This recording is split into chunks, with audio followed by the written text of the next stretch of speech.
No one has ever told you this directly, but every day people are testing you silently, not with explicit confrontations, not with obvious attacks, but with small, almost invisible movements that reveal something much deeper: how easily you can be controlled.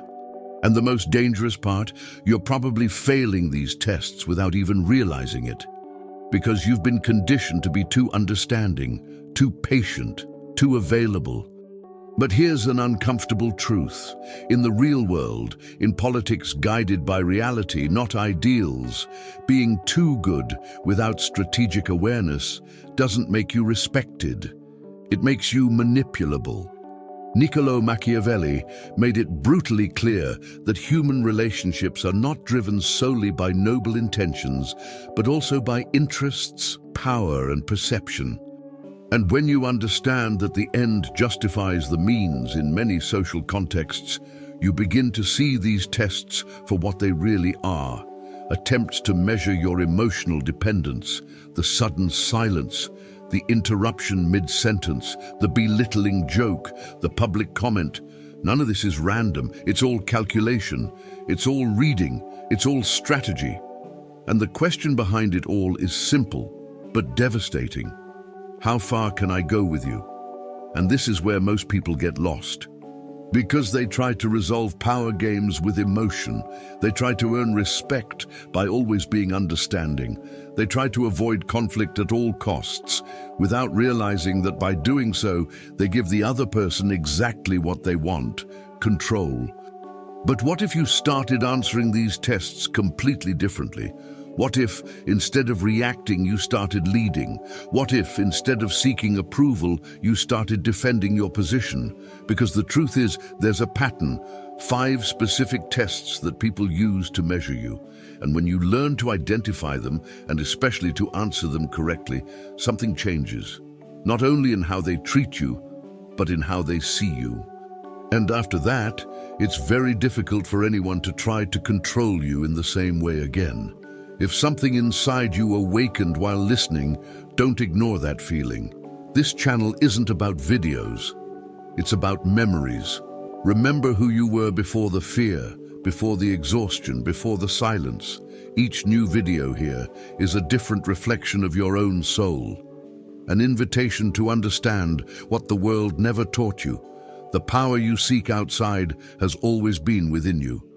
If you feel that this journey speaks to what lives silently within you, sign up now, not to follow yet another creator, but to reconnect with something the world tried to make you forget. Because here, every word was made to heal, each reflection to awaken, and each video serves as a reminder. You are not alone on the path back to yourself. Click on subscribe and turn the algorithm into a daily reminder of who you really are. There's a subtle, almost invisible moment when the game changes, and most people don't even notice. It's when someone simply disappears. They don't respond, they don't react, they don't take a stand. And those who don't understand this movement fall into silent despair, trying to repair something that hasn't even been broken. A man guided by reality, not by ideals, as Niccolo Machiavelli would teach, recognizes this pattern as a test. It's not about absence, it's about control. It's the so-called abstinence test, a calculated silence to measure how much your emotional state depends on the other person's presence. And here, a brutal principle comes into play. The end justifies the means.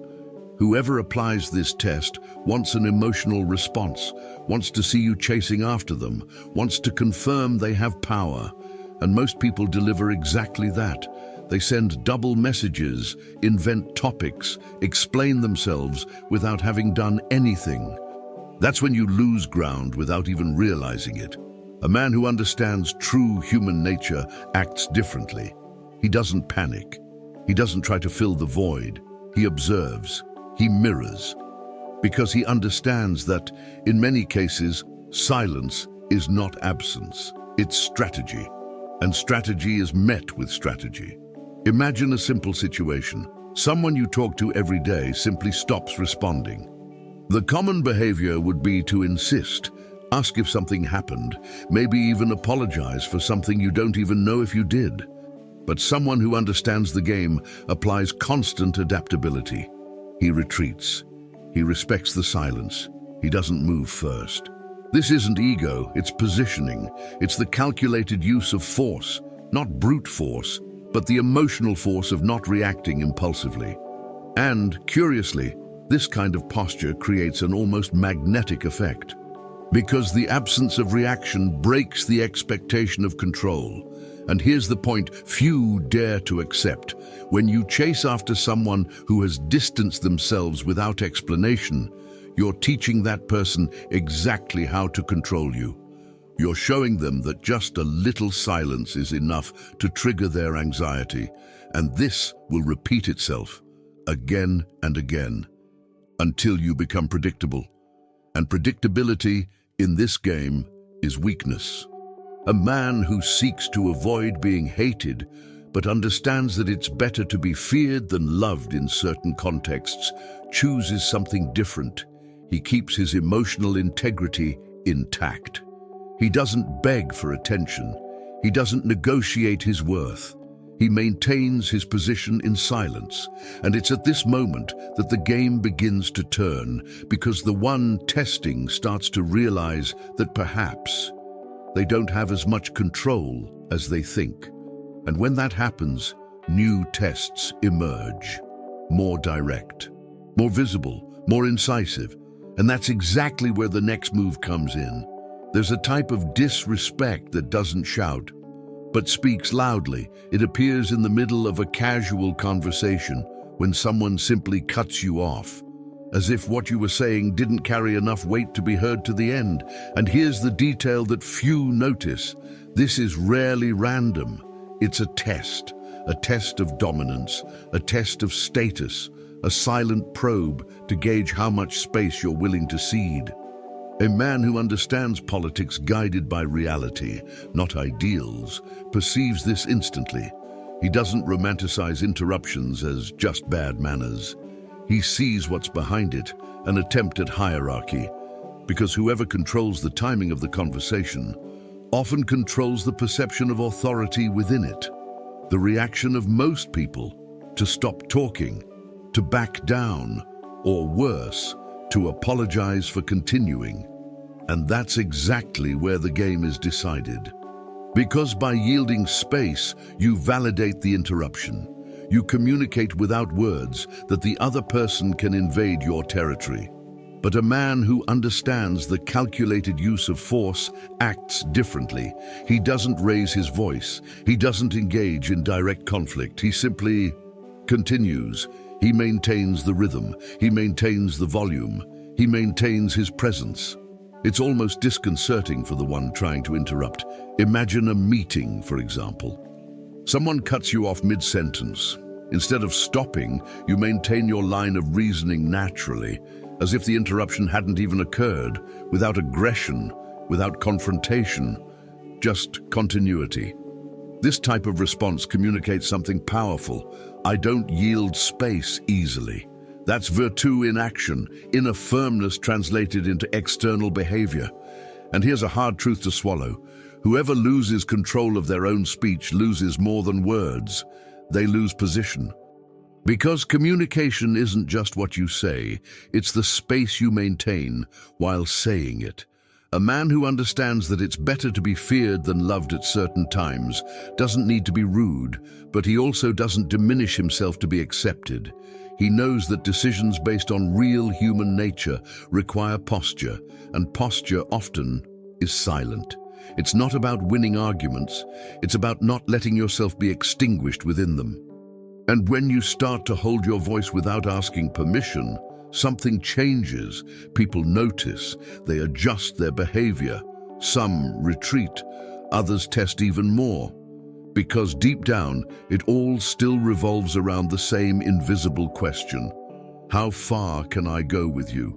And that's when the next test begins to reveal itself. Now the game becomes more subtle and more dangerous, because here there is no total silence, nor obvious interruptions. Here what exists are small invasions, almost imperceptible, an out-of-place comment, an inconvenient request, a joke that crosses a line, but only a little, and then another, and then another. That's how most people test boundaries, not with grand attacks, but with progressive micro-violations. A man who understands Niccolo Machiavelli knows that decisions based on real human nature require attention to detail, because nobody starts by trying to dominate you explicitly. First, they measure the terrain.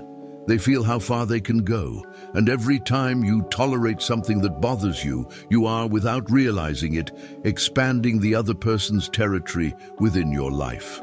The most common mistake here is trying to solve everything through conversation, over-explaining, justifying boundaries, giving long speeches about respect. But in the real game, words have little weight when they aren't accompanied by consequences. And this is where one of the most ignored principles comes in, the calculated use of force. Not uncontrolled emotional force, but strategic action.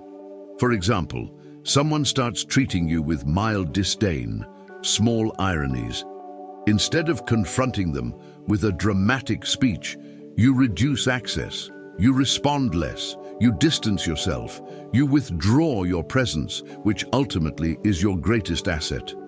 Another practical example, a friend starts making jokes that put you down in a group. Instead of laughing awkwardly or arguing immediately, you simply stop giving them a platform. You don't react, you don't reinforce it, and if necessary, you reduce the frequency of contact. This is a silent consequence, and it communicates much more than any explanation. The hard truth, whoever doesn't set clear boundaries becomes open territory, and open territory will always be occupied. A man who seeks to avoid being hated, but understands that the end justifies the means in certain contexts, doesn't need to be aggressive, but he's not permissive either. He maintains an appearance of virtue, but behind it lies unwavering firmness. He understands that virtue and fortune go hand in hand. Luck favors those who know how to position themselves. And positioning isn't discourse. It's repeated behavior, it's consistency. It's showing, without needing to say it, that certain lines cannot be crossed. And when someone tries to cross, they encounter resistance, silent, cold, unwavering. And it's at this moment that the game begins to change levels, because some, realizing they can't invade you directly, change their strategy. They make the attack more disguised, more socially acceptable, more difficult to confront. And that's exactly where the next test arises. Here the game reaches an almost psychological level, because the attack comes disguised as lightheartedness, a joke, an inoffensive comment, something that if you react seems exaggerated, and if you ignore it diminishes you. This is the perfect trap. It's what many call "it was just a joke," but in practice it functions as an extremely effective social status test. A man who understands politics guided by reality, not by ideals, perceives this immediately. He understands that it's not about humor, it's about positioning, because the so-called joke creates a situation where any reaction of yours can be used against you. If you laugh, you accept the inferior framing. If you confront it emotionally, you seem insecure. It's a game of silent pressure, and few know how to escape it without harming themselves. Most people's response is automatic, a forced laugh, a hard swallow, or a reaction of emotion followed by "relax, it was just a joke." And at that moment, the other person wins twice, first by hurting you, then by invalidating your reaction. But a man who understands the calculated use of force does something different. He breaks the script, without raising his voice, without aggression, just with precision. He looks and calmly asks, "What was funny about that?" Simple, direct, without exaggerated irony. This question completely dismantles the structure of the joke, because it forces the person to explain what they meant, and in that process exposes the intention behind the comment. Imagine this in a group of friends. Someone makes a joke belittling you. Instead of laughing or arguing, you ask this question. The atmosphere changes, the person freezes, and the game turns. And here's the truth that few accept. Whoever doesn't protect their own image loses control over how they will be seen. A man who understands that it's better to be feared than loved in certain contexts doesn't need to be harsh. But he also doesn't allow himself to be an easy target. He maintains the appearance of virtue, lightness, humor, sociability, but behind it lies constant vigilance. Because he knows that decisions based on real human nature require a keen reading of the environment. He knows that these jokes aren't random, they're tests, and each test answered consciously strengthens his position. Each automatic response weakens it. And when you start responding with surgical precision, something changes. People think twice before trying again, but not everyone stops. Some change their approach. They make the move more explicit, more public. And that's exactly where the next test comes into play. Here, sophisticated disguises no longer exist. The game is laid bare in front of everyone.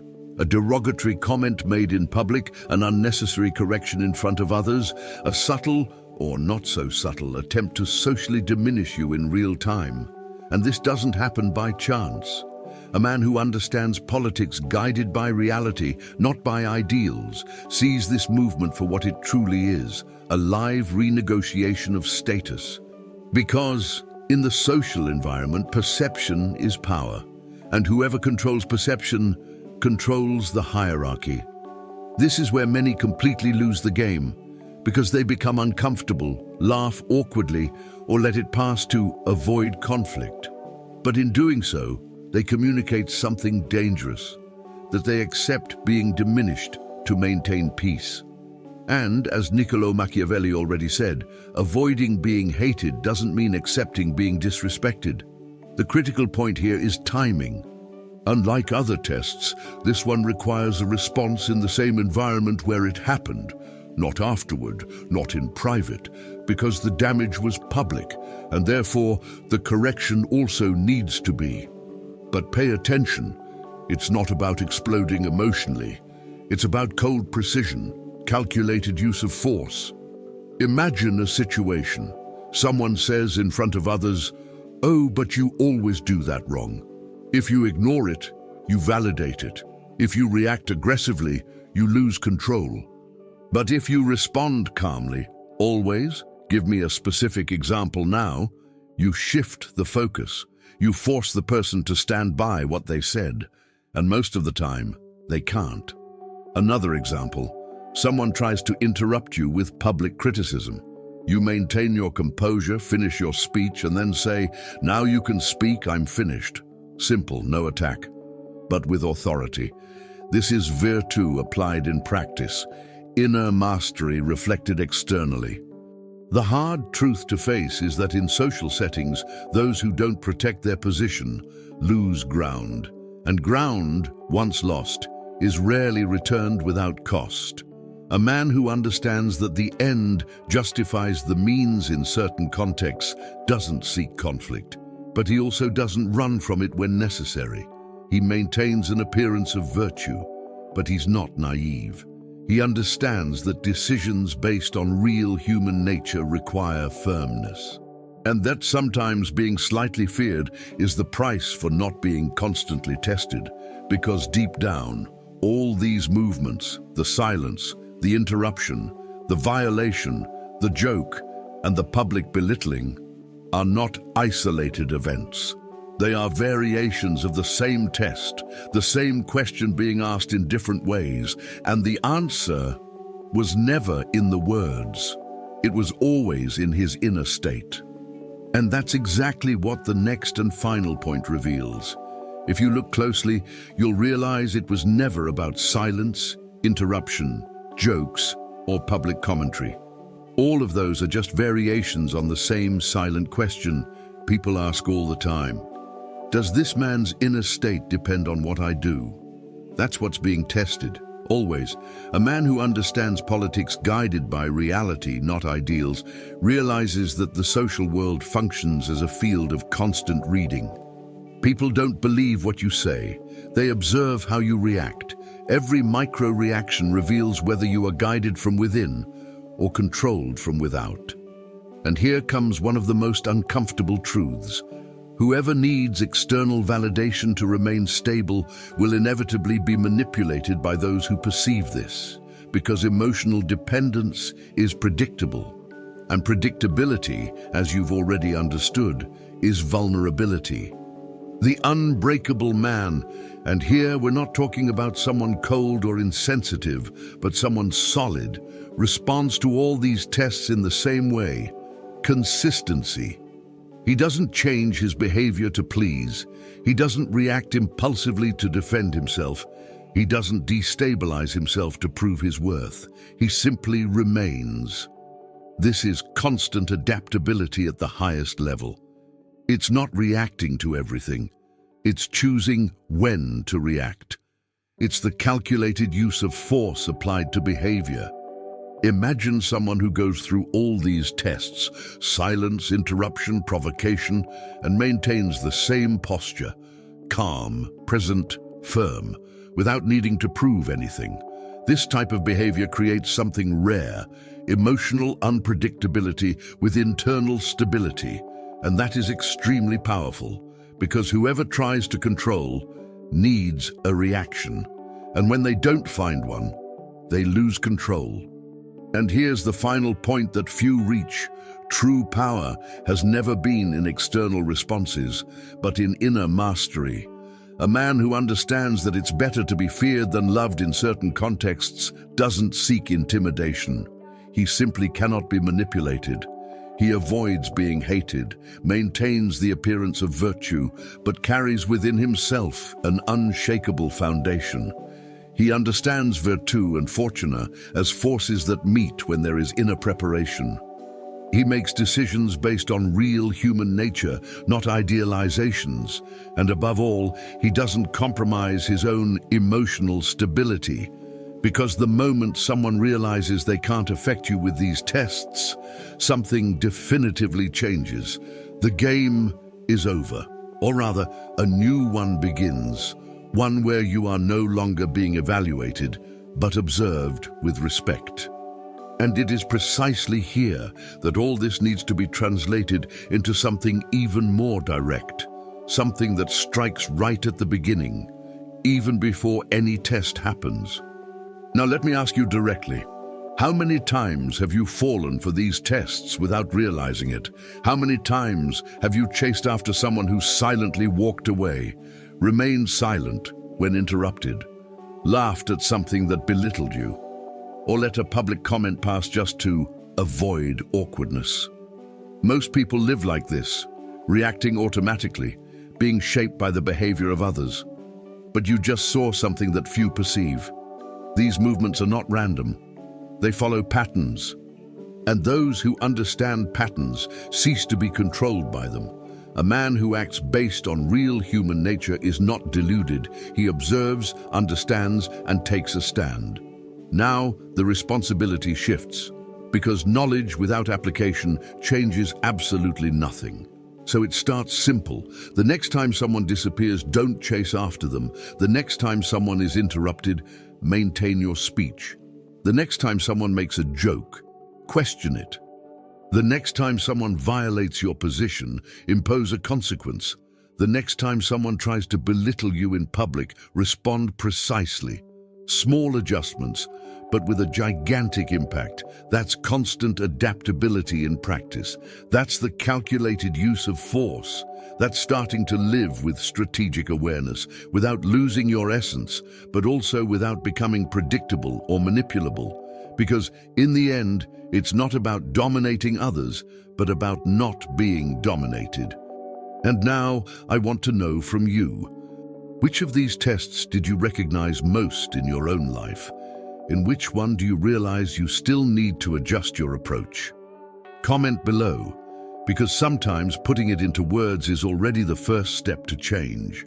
And if you want to continue learning how to position yourself intelligently, strategically, and consciously in a way that most will never understand, subscribe to the channel and turn on notifications. Because here, you don't just learn theory, you learn to play the game as it really is.